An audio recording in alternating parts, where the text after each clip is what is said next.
बिस्मिल्लाहिर्रहमानिर्रहीम। अस्सलाम वालेकुम नादरीन, आप यूट्यूब चैनल देख रहे हैं। मैं इमरान खान हूँ। नादरीन, सेनेटर मुश्ताक अहमद साहब रिहा हो गए अल्हम्दुलिल्लाह। इसराइल ने मज़ीद लोगों को छोड़ा और जिन नए लोगों को छोड़ा उनमें सेनेटर मुश्ताक अहमद साहब भी थे। और उन्होंने बताया कि उनके साथ किस तरह का सलूक किया गया। उनके हाथों को पीछे हथकड़ियाँ लगाई गई, उनकी आंखों पर पट्टी बांधी गई, उनके पैरों में बेड़ियाँ डाली गई, जिस तरीके से उन्हें रखा गया, भूखा प्यासा भी रखा गया, जिन हालात में उनको परेशान किया गया। तो ये लगभग वही हालात हैं जो हमने पाकिस्तान में देखे। यानी एजेंसियां कहीं की भी हों, ये मिलिट्री इदारे कहीं के भी हों, लगभग एक जैसा ही सलूक करते हैं इंसानों के साथ। ये इंसानों को इंसान समझते ही नहीं है। ये एक मिलिट्री का एक माइंड सेट होता है। पाकिस्तान में आपको फ़ौज उठा ले या आपको उठा ले इसराइल में, इसराइली फ़ौज, लगभग एक जैसा ही सलूक होता है, कोई मुख्तलिफ सलूक होता नहीं है। जो हमारे फ़ौजी इंडिया की कैद में रहकर आए जो लोग, वो बताते हैं कि वहाँ पे भी सलूक इससे मिलता जुलता ही होता है। कोई अच्छा सलूक तो कहीं की भी फ़ौज नहीं करती। जो अमेरिकन फ़ौज ने बंदे उठाए अबू गरीब जेल के अंदर या गुआंतानामो बे में, बदनामे ज़माना वो जेलें हैं, वहाँ पे भी इसी किस्म के जुल्म के पहाड़ तोड़े गए। लेकिन अपने ही मुल्क के शहरियों को उठा के जुल्म करने का जो तुर्रा इम्तियाज़ है वो पाकिस्तान की मिलिट्री इंटेलिजेंस और पाकिस्तान की ISI, जिन लोगों ने ये किया पाकिस्तानियों के साथ, ये उनके पास है और लगातार ये चलता चला जा रहा है, रुक ही नहीं रहा सिलसिला। मैं खुद इसमें से गुजरा हूँ। तो सेनेटर साहब जब बता रहे थे कि उनके साथ क्या हुआ, तो मुझे अचानक मेरी आंखों के सामने आया ये सारा कुछ तो हमारे साथ हो रहा था पाकिस्तान में। लेकिन मुज़ाहमत जिंदा रहनी चाहिए, मुज़ाहमत जारी रहनी चाहिए, जुल्म के खिलाफ डटे और खड़े रहना चाहिए, चाहे वो जुल्म पाकिस्तान में हो, चाहे वो जुल्म कश्मीर में हो, चाहे वो जुल्म फ़लस्तीन में हो, चाहे वो जुल्म भारत में हो, कहीं पे भी हो, दुनिया में कहीं पे भी हो, हर किस्म के जुल्म के खिलाफ डट कर खड़े होना चाहिए, चाहे वो बर्मा के अंदर हो। अब नादरीन, सेनेटर मुश्ताक साहब आ गए वापस। उन्होंने खुद भी कहा कि मुज़ाहमत जारी रहेगी। दूसरी खबर नादरीन, सनम जावेद साहिबा कहाँ हैं? देखिए, उन्हें खैबर पख्तूनख्वा से, पेशावर में कैंट से, वज़ीर आला हाउस के बिल्कुल करीब से उन्हें अगवा किया गया। एक डबल केबिन वीगो डाला था और एक गाड़ी थी। इन दोनों में 5 लोग आए। उन्होंने आके इनको ज़बरदस्ती उतारा, बाकी ड्राइवर भी होंगे, उन्होंने ज़बरदस्ती उतारा और गाड़ी के अंदर डाल के इनको ले गए। सनम जावेद को अगवा किया गया। कोई बताया नहीं गया कौन सा इदारा है, किस तरह गिरफ्तार किया, क्योंकि देखें जो गिरफ्तार करने का कानूनी तरीका है ना, वो ये होता है कि मकामी पुलिस को आगाह किया जाता है और दूसरे इलाके से पुलिस आती है और पुलिस जब भी गिरफ्तार करती है पहले वारंट दिखाती है या वो कागजी कार्रवाई करती है, अपनी शनाख्त करवाती है। ये नहीं हुआ, अगवा किया, डाला गाड़ी में, लेकर चले गए। अब इतला आई है कि सुबह 6:30 पर कोट लखपत जेल में सनम जावेद को पहुंचाया गया। सनम जावेद पहुंची डॉक्टर यास्मीन राशिद के पास, जहां पे वो पहले भी कैद थी।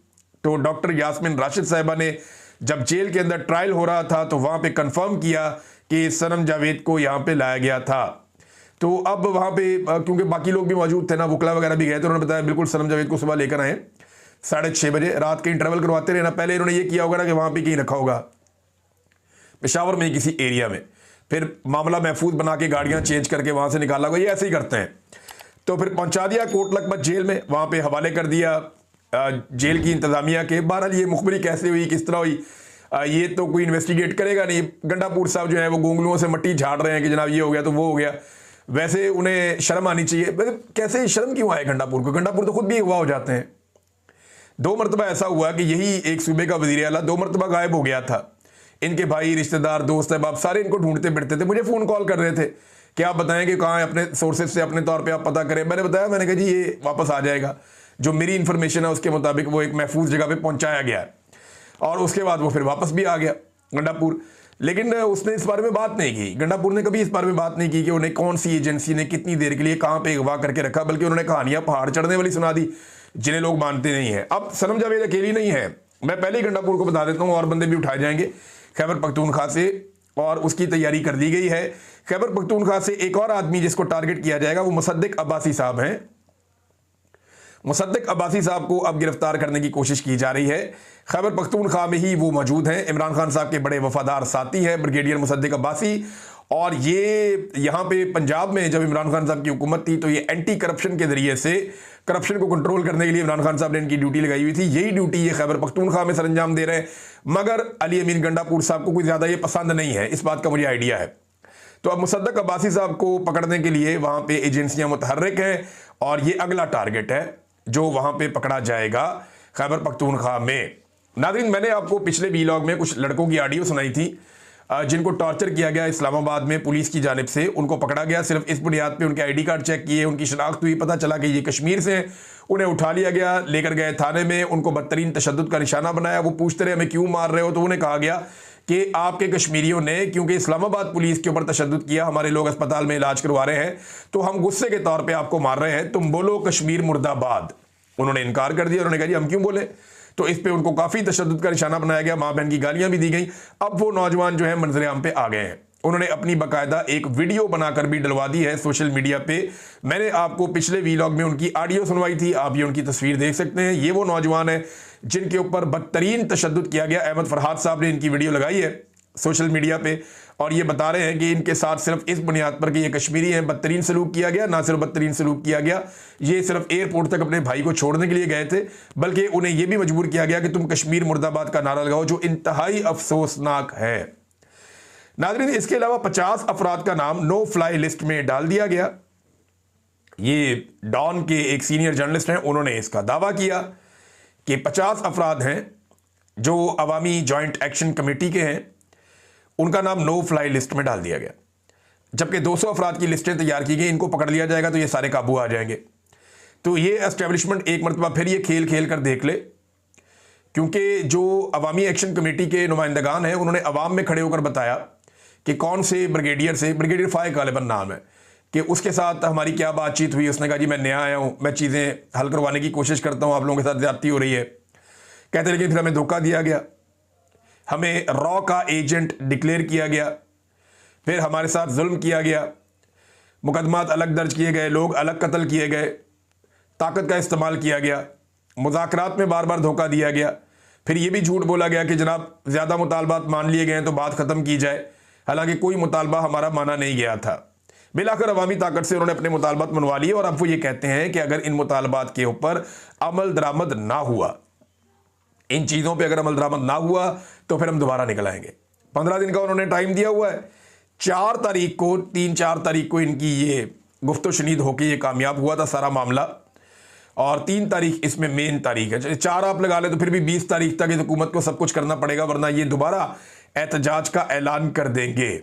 और अगर ये दोबारा एहतजाज करने आएंगे तो फिर ये हुकूमत पे भरोसा भी नहीं करेंगे, ये हुकूमत गिरा देंगे, जो मुझे नजर आ रहा है। और इनके ज्यादा गिले शिकवे आजाद कश्मीर की हुकूमत के साथ हैं। नाज़रीन, एक और चीज है, इमरान खान को जेल से निकालने के बजाय पाकिस्तान तहरीक इंसाफ के लोग बैठे हुए थे और इस बात पे मुजामत कर रहे थे, और इस बात पर मुजामत करने का कह रहे थे कि इमरान खान साहब की जेल तब्दील नहीं की जाएगी, यानी जहां पे वो है वो वहीं पे रहेंगे। इमरान खान साहब की जेल तब्दील ना की जाए या किसी ऐसी जगह मुंतकिल ना किया जाए जिसमें जेल का स्टेटस नहीं है। तो देखें, जेल का स्टेटस तो मच जेल में भी है, बलूचिस्तान की जेलों में भी है, सिंध की जेलों में भी है। और अगर यहां से इमरान खान को एस्टेब्लिशमेंट उठाकर किसी और सूबे की जेल में ले जाती है, फिर आप क्या करेंगे? तो पाकिस्तान तहरीक इंसाफ इतनी कमजोर हो गई है कि अब इमरान खान साहब को जेल से निकालने की बजाय इस बात पर मुजामत का इजहार किया जा रहा है कि इमरान खान की जेल तब्दील ना की जाए या स्टेटस तब्दील ना किया जाए। अंदाजा करें आप। और अवाम के अंदर इसी शख्स की मकबूलियत का आलम यह है कि सिर्फ उसकी सालगिरह पर एक ट्रेंड चला और ये एक दफा फिर रिकॉर्ड लग गया है, हैप्पी बर्थडे इमरान खान। ये 6.7 मिलियन बार ट्वीट हुआ है, 6.7 मिलियन टाइम्स। ये अभी कोई सोशल मीडिया के ऊपर लोग बता रहे थे। ये रिकॉर्ड आ जाता है ना, जो लोग सोशल मीडिया एनालिसिस करना जानते हैं उनको पता है कैसे आता है। ये अवामी सपोर्ट है इस आदमी की। इमरान खान की अवामी सपोर्ट बेहतरीन है, लेकिन इमरान खान साहब की जो पॉलिटिकल पार्टी के अंदर लोग हैं वो बज़ाहिर कमज़ोर हैं। अब देखें ना, हालात ये है कि इमरान खान साहब सेनेट के अंदर अपना अपोजिशन लीडर लेकर आना चाह रहे हैं, अल्लामा राजा नासिर अब्बास साहब को। MWM है और एक मजहबी सियासी जमात है, उसकी रहनुमा एक ही सेनेटर है। इमरान खान साहब ने ही हमायत से उनको सेनेटर बनाया, उन्हें अपोजिशन लीडर बना रहे हैं। उनकी अपनी पार्टी में क्या कोई एक आदमी भी ऐसा तैयार नहीं हो सका? ये सवाल तो अपनी जगह पे मौजूद है, और ये सवाल पाकिस्तान तहरीक इंसाफ की लीडरशिप को अपने आप से पूछना चाहिए कि क्यों उन्होंने ये हालात पैदा कर दिए कि आज इमरान खान को बाहर से बंदा ढूंढना पड़ रहा है, जबकि महमूद खान अचकजई को वो अपोजिशन लीडर बनाना चाहते हैं कौमी असम्बली में। अब बाकी सारी तहरीक इंसाफ अपने गिरेबान में झांके कि क्यों वो खड़े नहीं हो पाए, क्यों वो मुकाबला नहीं कर पाए। इमरान खान साहब का तो मौक़िफ़ देखे ना, जो अचकजई साहब जो कर रहे हैं वो बाकी लोग नहीं कर पा रहे, ये बात सच है। जिस तरह खुलकर वो बोलते हैं, जिस तरह डट कर वो मुकाबला करते हैं, पाकिस्तान तहरीक इंसाफ में बहुत सारे लोग करते हैं, लेकिन वो अरकान असम्बली है ही नहीं। जो असम्बली के रुकन बने हैं वो इस तरीके से करते नहीं हैं, और जब किसी को बना दिया जाएगा तो उसके ऊपर दबाव आ जाएगा। तो इमरान खान साहब ने ये किया, इसमें पाकिस्तान तहरीक इंसाफ की क़यादत के लिए भी सोचने की बात है। अब नाजरीन एक चीज़ और वो है इमरान खान साहब का बयान एक वर्जिश करने के दौरान। ये बड़ी अजीब चीज़ है, ये रिपोर्ट हुई है और सोशल मीडिया के थ्रू रिपोर्ट हुई है। अडयाला जेल में GHQ हमला केस की समाअत हुई। अच्छा, ये वो मुकदमात हैं जिनमें इमरान खान साहब दिलचस्पी नहीं लेते कि 9 मई आपने किया, GHQ आपने किया। वो कहते हैं यार मैं तो था ही नहीं। इमरान खान साहब कहते हैं जी मुझे तो आपने इस्लामाबाद हाई कोर्ट से गैर कानूनी तौर पे हिरासत में लिया था, उसके बाद अवाम का रद्द-ए-अमल आया था। जब मुझे सुप्रीम कोर्ट ऑफ पाकिस्तान में 2 दिन के बाद पेश किया गया तो मैंने वहां खड़े होकर कहा कि ये गलत हुआ जो हुआ, और इस पे अफसोस का इजहार किया इमरान खान साहब ने। अब यहां इमरान खान साहब की नीयत है, उसके ऊपर शक नहीं किया जाना चाहिए उसके बाद, लेकिन इमरान खान साहब पे वही 9 मई के और जनाब ये जो GHQ हमला केस है ये डाले हुए हैं। इमरान खान साहब इसमें दिलचस्पी लेते नहीं। उनको इस बात का आइडिया है कि फाइनली इमरान खान साहब को जब फिक्स किया जाएगा तो इन मुकदमात में किया जाएगा। अडयाला जेल में GHQ हमला केस की समाअत हुई। इमरान खान साहब अदालत में पेश ना हुए। इमरान खान साहब ने कहा बकौल siyaset.pk के मसरूफ हूं, वर्जिश के बाद शावर लेकर आऊंगा। लेकिन उस वक्त तक फिर मेरे ख्याल मामला इधर उधर हो गया। अब अलीमा खानम वगैरह गए थे, हाई कोर्ट भी गए थे, सुप्रीम कोर्ट ऑफ पाकिस्तान में भी एक 26वीं आईनी तरमीम के खिलाफ केस चल रहा है। ये सारी चीज़ें हम देखते हैं, लेकिन इमरान खान की जो अवामी सपोर्ट है उसमें किसी किस्म की कमी नहीं आ रही। नाज़रीन, पाकिस्तान का मीडिया 2 नंबरी क्या करता है? देखिए, पाकिस्तान का मीडिया 2 नंबरी ऐसे करता है कि एक ब्लूमबर्ग की एक खबर आती है और वो खबर ये कहती है कि पाकिस्तान के दिवालियापन होने के इम्कानात में कमी हुई है और पाकिस्तान दुनिया का दूसरा मुल्क है जो दिवालियापन से बचने में उसमें कमी आई है। अब दिवालिया होने का मतलब यह है कि आपके पास तनख्वाहें देने के भी पैसे नहीं है, सारा कुछ बेड़ागर्क हो गया। तो इन्होंने ये पैसे कैसे इकट्ठे किए? पेट्रोल महंगा किया, बिजली महंगी की, गैस महंगी की, आटा महंगा किया, चीनी महंगी की, टैक्सेस इन्होंने बढ़ा दिए, अवाम का खून इन्होंने निचोड़ दिया, तरक्याती मनसूबे इन्होंने बंद कर दिए, अवामी तरक्की को रोक दिया, डैम्स बंद कर दिए, सड़कें बंद कर दी, बड़े बड़े प्रोजेक्ट्स बंद कर दिए। वो सारा पैसा इकट्ठा करके इन्होंने शो कर दिया और कुछ बाहर मुल्कों से पैसा लेके उसको इकट्ठा कर लिया अपने खजाने में कि जनाब हम तनख्वाहें दे सकते हैं। इस तरह इन्होंने दिवालियापन में कमी की। कोई तरक्की का कोई मॉडल नहीं है, ये बेशर्मी के साथ की है। अवाम का खून निचोड़ के इन्होंने ये काम किया। इस तरह तो कोई भी कर देगा। अवाम को निचोड़ते रहे तो आप दिवालिया नहीं होंगे, अवाम दिवालिया हो जाएगी। पब्लिक को इन्होंने दिवालिया कर दिया और गुर्बत जो है वो पाकिस्तान की आधे लोग तकरीबन गुर्बत की लकीर से नीचे चले गए।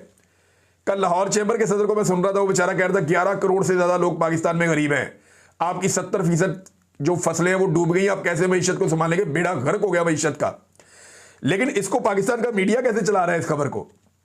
खबर यह है कि पाकिस्तान दुनिया का दूसरा मुल्क है जो दिवालियापन से बचने में उसमें कमी आई, मगर पाकिस्तानी मीडिया ने लिख दिया कि दुनिया की उभरती हुई पाकिस्तान दूसरी मईशत बन गया। यार फटे मुंह ताड़ी जर्नलिज्म के उत्ते, यानी ऐसी बेशर्मी वाली जर्नलिज्म हो रही है कि पाकिस्तान दुनिया की दूसरी बड़ी उभरती हुई मईशत बन गया। ये इसको ऐसे कवर कर रहे हैं। और ये खबरें चलवाता कौन है? ये एस्टेब्लिशमेंट के लोग हैं या हुकूमत के अंदर बैठे हुए कोई फनकार हैं जो इधर की खबर को उठा के उसका मानी कुछ और बना के चला देते हैं, ऊपर लिख देते हैं ब्लूमबर्ग की रिपोर्ट।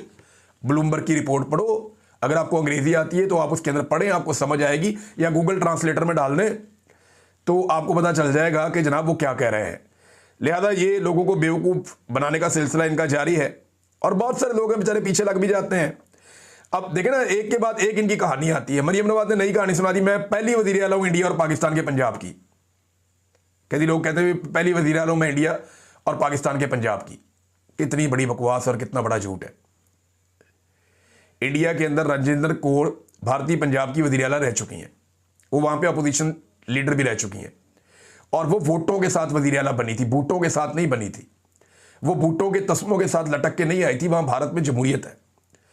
उन्होंने पंजाब में वोट लिए थे, वहां के शहरियों ने वोट दिए थे, वो इज्जत के साथ वज़ीर आला पंजाब बनी थी। आपकी तरह बूटों के साथ लटक के या बूट पॉलिश करके या जूते साफ करके वो वज़ीर आला पंजाब नहीं बनी थी वहां पे। और ऐसी नरगसियत कि जनाब मैंने म्यूजिक सुना, उसके ऊपर जनाब वो किसी ने गिलास के साथ मेरी तस्वीर साफ की, माँ वाला गाना चल रहा था, मेरी आंखों में आंसू आ गए, फटे मुंह, यार ये क्या चल रहा है इस मुल्क के अंदर। ये नमूने ला के बैठा दिए ज़ेदी मरीज, और वो ज़ेदी मर्ज बढ़ता जा रहा है, बढ़ता जा रहा है, और इतना बढ़ गया है, खुद पसंदी में इस लेवल तक पहुंच गया है कि ऐसा लगता है कि एक फैंसी ड्रेस शो चल रहा है और कुछ नहीं चल रहा। सूबे का बेड़ा गर्क कर दिया, पानी में से अभी तक लाशें निकल रही हैं, लोग डूब के मर गए हैं, उनकी कब्र सीधी नहीं हो रही, उनको ना कोई बीज दे रहा है, ना कोई खाद दे रहा है, ना उनको सहूलत दे रहा है, ना उनको कोई राशन दे रहा है, ना उनके घरों की वापस तामीर आ रही है, टके का काम नहीं हो रहा, और सिर्फ बयानबाजी हो रही है। और वो बयानबाजी करके लोगों को यह साबित करने की कोशिश कर रहे हैं जैसे हम बहुत बड़े महात्मा हैं और हमने जमीन आसमान एक कर दिया। अब सुथरा पंजाब की यूनिफॉर्म, मैं आपको एक बात बताऊं, अगर पंजाबी गुस्से में आ गए ना, और पंजाब के शहरियों ने ये सुथरा पंजाब सोशल मीडिया पे दिखाना शुरू कर दिया, तो इनके 14 तबक रोशन हो जाएंगे। ये जो बार बार कहते हैं ना हमने सारा सुथरा कर दिया, साफ कर दिया, सुथरा कर दिया, अगर पंजाब के शहरियों ने अपने अपने मोबाइल फोन निकाल लिए और मोबाइल फोन निकाल के उन्होंने दिखाना शुरू कर दिया ना, जी ऐप पे आज सुथरा पंजाब, ये मेरी गली है, ये मेरा इलाका है, ये मेरी गली है, अगर औरतों और आदमियों ने ये काम करना शुरू कर दिया ना, तो ये सुथरा पंजाब जो है ना, इनका मुंह बन जाएगा, इतना सा इनके 14 तबक रोशन हो जाएंगे, ये मैं अच्छी तरह जानता हूं। नाज़रीन, जस्टिस अमीनुद्दीन ने भी एक बड़ा, सारे ही धोखा देने पे लगे हुए हैं। जस्टिस अमीनुद्दीन खान ने एक अजीबोगरीब बयान दे दिया, उन्होंने कहा हम यहां कौम की खिदमत कर रहे हैं। भाई जी, कौन सी कौम की खिदमत? इस वक्त तो 26वीं आईनी तरमीम के बाद गैर आईनी किस्म के अदालती बेंचेस बने हुए हैं, जिन्हें हुकूमती नुमाइंदगान ने खुद बनाए हैं। हुकूमत ने अपने जजेस लाकर बैठाए, अपने जजेस से अपनी मर्जी का काम ले रही है। यानी सिविलियन का फौजी अदालतों में ट्रायल करके आपने कौन सी कौम की खिदमत की? आपने तो बेड़ा ही गर्क कर दिया, पूरे निज़ाम इंसाफ की नाक कटवा दिया आपने। और आप कह रहे हैं जनाब कि आपने कौम की खिदमत आप यहां पे कर रहे हैं। 26वीं तरमीम के बाद बेड़ा गर्क हो गया पाकिस्तान की अदलिया का, पल्ले कख नहीं बचा पाकिस्तान की अदलिया के।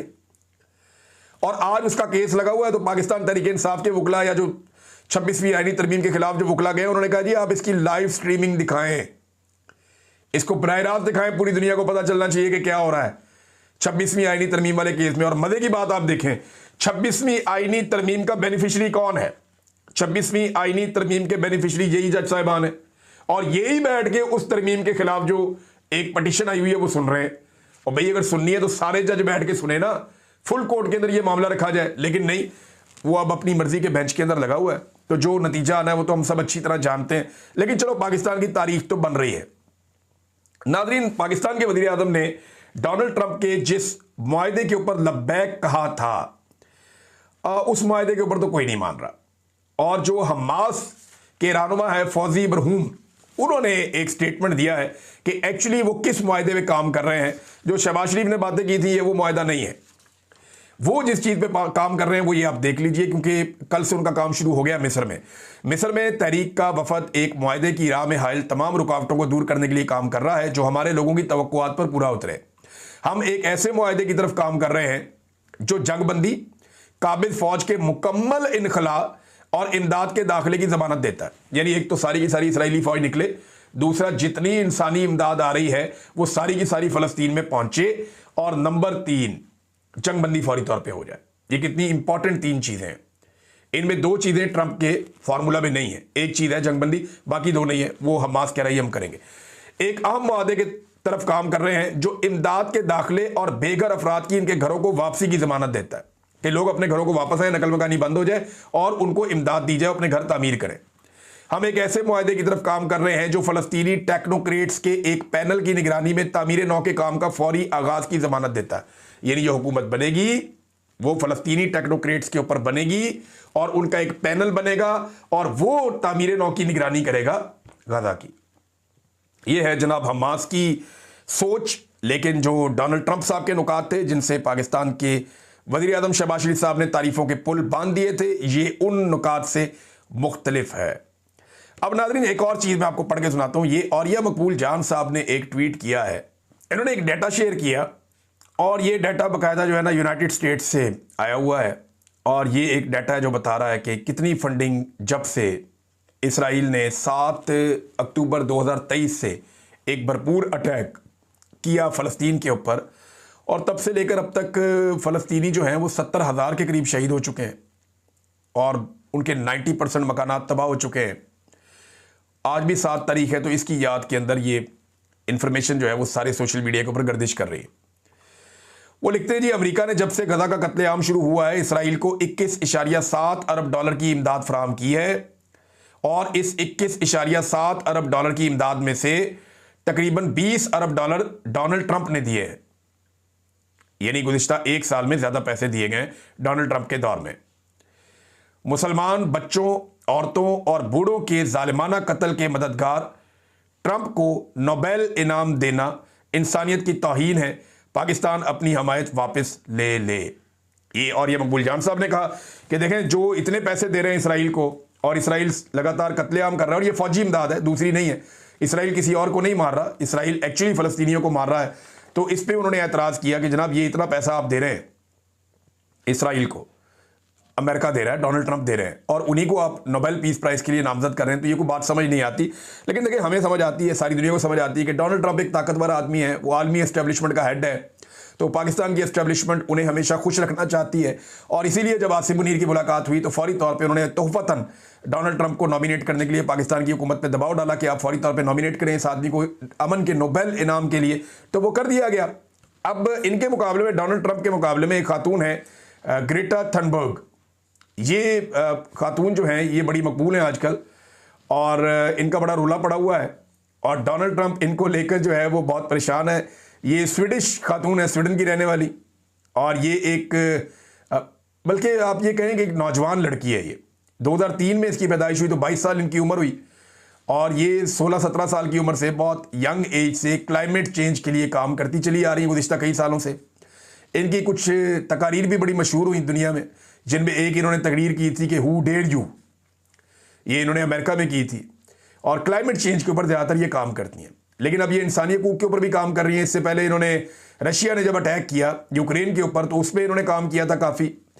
और अब ये जो ग्रेटा थनबर्ग हैं, ये काम कर रही हैं गजा में जुल्म और सितम को रोकने के लिए, और इन्होंने फ्रीडम फ्लोटेला के ऊपर एक ट्रैवल भी किया, और इनके बयानात भी सारी दुनिया के सामने आ रहे हैं। ये इसराइली बर्बरियत की बार बार मजम्मत भी करती हैं। डोनाल्ड ट्रंप को लगता है कि शायद इनसे खौफ पैदा हो चुका है, क्योंकि डोनाल्ड ट्रंप ने इनके ऊपर बराह रास्त जब सवाल किया गया, क्योंकि ये एक बड़ी उम्मीदवार है अमन के नोबेल इनाम के लिए, ग्रेटा थनबर्ग, और दूसरी तरफ डोनाल्ड ट्रंप है, अपने आप को एक उम्मीदवार समझते हैं। मैं ये समझता हूं कि मारंग बलोच ने जिस तरह का जुल्म और बर्बरियत बर्दाश्त की है, और जैसे उन्हें ज़बरदस्ती पाकिस्तान ने कैद के अंदर रखा हुआ है बलूचिस्तान में, वो भी एक बहुत बड़ा नाम है, और उन्होंने बड़ी तकालीफ बर्दाश्त की हैं, तो उनका नाम भी इसके अंदर शामिल होना चाहिए। बहरहाल, अब उनके बारे में डोनाल्ड ट्रंप ये कह रहे हैं कि इनको एक एंगर मैनेजमेंट प्रॉब्लम है, कि ये गुस्से में रहती है और इसको डॉक्टर के पास जाना चाहिए।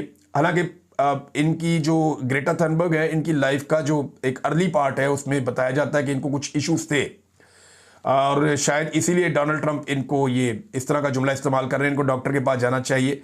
आप उसे देखें तो वो एक नाराज़ किस्म की, क्रेजी किस्म की खातून लगती है, एंग्री किस्म की खातून लगती है, गुसीली किस्म की। तो ये डोनाल्ड ट्रंप ने उनके ऊपर कमेंट्स किए ग्रेटा थनबर्ग पे। अब देखना ये है कि ग्रेटा थनबर्ग को मिलता है ये अमन का नोबेल पीस प्राइज़, या डोनाल्ड ट्रंप को मिलता है, या किसी और को मिल जाता है। बहरहाल, अब तक के लिए इतने, अपना ख्याल रखिएगा, अपने चैनल का भी। अल्लाह हाफ़िज़।